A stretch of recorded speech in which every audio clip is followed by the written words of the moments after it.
Winter came at your ancestors from 4 directions at once. The cold could finish you, the hunger could finish you, the animals could finish you, and the long black nights could wear you down before any of the others got their chance. Most of what people know about ancient winter survival stops at fire and fur.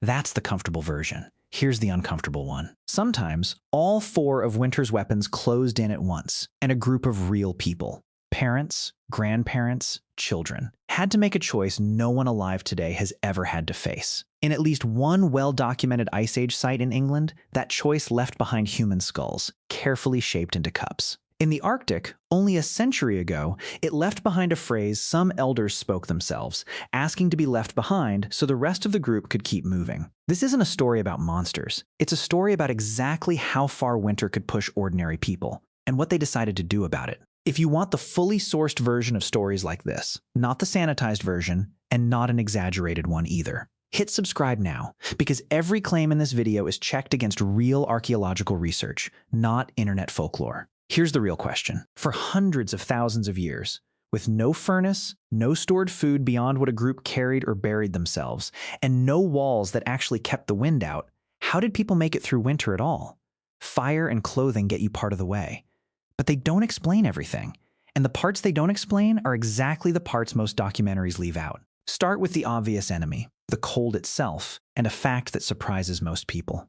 The human body is, by design, a tropical machine. We evolved in the warm stretches of Africa. Left alone, an unprotected human loses body heat quickly in freezing conditions. Hypothermia can set in within hours. Fingers seize up, thoughts slow to a crawl, and once internal temperature drops past a certain point, everything shuts down. No claws, no thick coat of fur, no built-in insulation. By any reasonable measure, humans are among the worst designed large animals on Earth for enduring a genuine winter. And yet humans didn't merely survive the cold. They marched directly into it, pushing north into Ice Age, Europe, and Siberia, into regions where winter temperatures fell far below anything a bare human body can tolerate. Fire has a flaw. It only heats the side of you facing it, and it doesn't travel with you the moment you step away to hunt or gather wood. What people actually needed was a way to keep warmth wrapped around their own bodies everywhere they went. For a long stretch, the answer was simple. Drape an animal skin over your shoulders. But a draped hide leaves openings everywhere.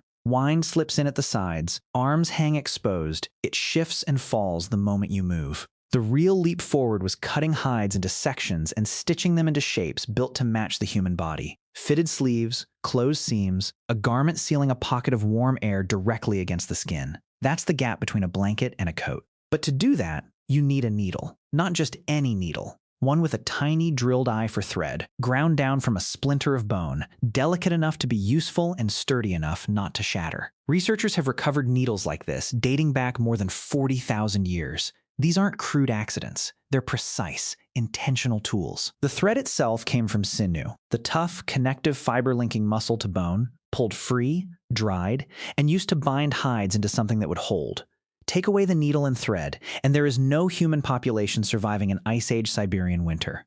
Now you're warm enough to move and work, but night is falling, and you need somewhere to survive it. Caves genuinely helped. A deep cave holds a steady temperature and breaks the wind. But good caves were scarce, and if you found one, chances are someone else wanted it too. Most of the time, if you needed shelter through winter, you built it yourself. At a site called Mezhyrish, in modern-day Ukraine, archaeologists uncovered dwellings built roughly 15,000 years ago in a landscape with almost no timber and almost no stone. So people built homes from the one raw material available in massive supply, the bones of mammoths. They stacked and interlocked the remains of dozens of mammoths into round, dome-shaped structures, jawbones layered like shingles, enormous tusks arched over entryways. These were serious, engineered constructions, not disposable shelters. The effort to trap warmth didn't stop at the walls. At Border Cave, in South Africa, researchers found evidence of bedding built from layered grasses and leaves, arranged with care, dating back roughly 77,000 years. People making their shelters more comfortable long before modern humans had even left the African continent. And because bone doesn't fit together seamlessly, groups sealed every gap in structures like the Mezhyric huts. Stretching hides across interior walls, cutting turf blocks for the outer walls, even packing snow against shelters, since a thick layer of snow is genuinely an excellent insulator, trapping pockets of air that hold heat.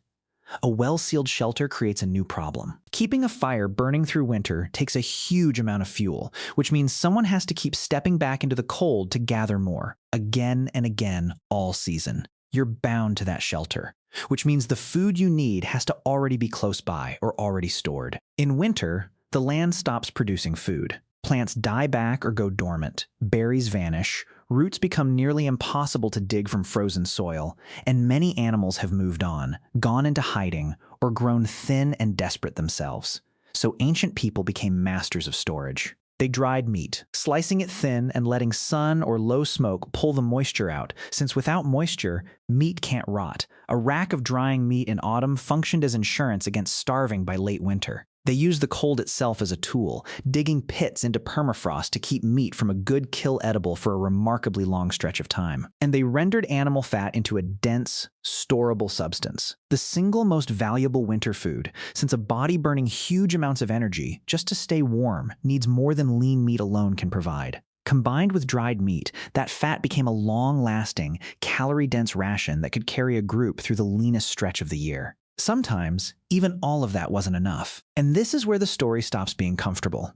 At Gough's Cave, in Cheddar Gorge, England, archaeologists have spent decades studying human remains dated to roughly 15,000 years ago, belonging to a culture known as the Magdalenians. The bones show extensive cut marks, deliberate disarticulation, human tooth marks, and cracked long bones consistent with marrow extraction. The same processing pattern researchers see on butchered animal remains at the same site. Several human skulls had been carefully, deliberately shaped into what researchers call skull cups. One human arm bone bears a deliberately engraved zigzag pattern, cut with the same care as decorative artwork found on other Magdalenian tools. For a long time, the assumption was straightforward. Desperate people, trapped in a brutal Ice Age winter, resorted to eating their dead to survive. A 2023 study changed that picture. Researchers William Marsh and Sylvia Bello at London's Natural History Museum examined 59 Magdalenian-period sites across northwest Europe and found cannibalism wasn't a rare, isolated response to a single terrible winter. It showed up at more of these sites than intact, deliberate burials did. And genetic analysis revealed something nobody expected. The populations practicing cannibalism were genetically distinct from a separate, contemporary population, called the Epigravettians, who buried their dead intact instead. When the Epigravettian population later expanded across the same region, the cannibalistic practice disappeared with the population that practiced it. In other words, this wasn't simply hunger. It was culture, a specific way one group of people chose to honor or process their own dead, passed down as tradition rather than invented fresh in every emergency. That doesn't make it less unsettling to look at directly. It makes it more human in the most literal sense. A real funerary tradition belonging to real families that we happen to find very hard to look at without flinching. The darkest winter decision in this whole story isn't ancient in the Ice Age sense at all. It comes from the Arctic, documented directly by explorers and anthropologists who lived among Inuit communities in the early 20th century. During recurring, genuine famine, and during long winter migrations between hunting grounds where the entire group's survival depended on constant movement, some Inuit communities practiced what anthropologists call senocide, the abandonment or assisted death of elderly or infirm individuals no longer able to keep pace. The explorer-ethnographer Knud Rasmussen documented this directly among the Netsilik Inuit in the 1920s. A Netsilik elder explained the custom to him plainly. It was understood as something old people who could no longer contribute did to help death take them, not something forced upon them by others. Later accounts, including those of the French adventurer Gontran de Ponson's, describe similarly framed cases into the 1930s and 40s. The popular image of an elder being placed alone on a floating ice floe has little direct evidence behind it. The documented reality was usually quieter and harder. Abandonment during a migration, sometimes with the possibility that the group would return later if circumstances improved, or an elder requesting assistance to die rather than face what they understood as a worse, unassisted death. This is not a story to sensationalize, and it's not one to judge from a comfortable distance either. It happened only under acute, repeated famine conditions, never as routine practice, and within the community's own moral framework, it was understood as an act of devotion, a final gift to people who could no longer travel, given by people who loved them and had no other resources left to give. The last well-documented case is generally cited around 1939, before sustained contact with the outside world changed Arctic life permanently. Winter's fourth weapon didn't attack the body at all. It attacked the mind, the darkness itself. Further north, days shrink to a handful of usable daylight hours, followed by 15 or 16 hours of cold dark, with a small group confined together, night after night. Ancient people didn't just tolerate those hours. They filled them, repairing tools, shaping spear points, mending clothing, twisting plant fiber into cord. But it was more than labor. Around the winter, fire in the dark is where people talked, where elders passed knowledge to the young, where the same stories got retold again and again, carrying a group's memory across generations. In 2014, researcher Polly Wiesner published a study examining recorded conversations among the Jew/Honzi in the Kalahari, finding that after dark, conversations shifted heavily away from practical daytime matters and towards stories, song, and ritual. Firelight itself seemed to change what people were willing to share. Winter didn't just test the body. It built the mind, and a large share of what we now call human culture was very likely forged in exactly these conditions. Pull back, and the full picture is harder than humans were clever and survived. Winter's pressure pushed people to invent sewn clothing, real architecture out of whatever the land offered, storage and preservation systems, and a culture built in firelight. But it also, in specific, well-documented, extreme circumstances, pushed some groups toward funerary cannibalism and toward choices about who could keep traveling and who could not.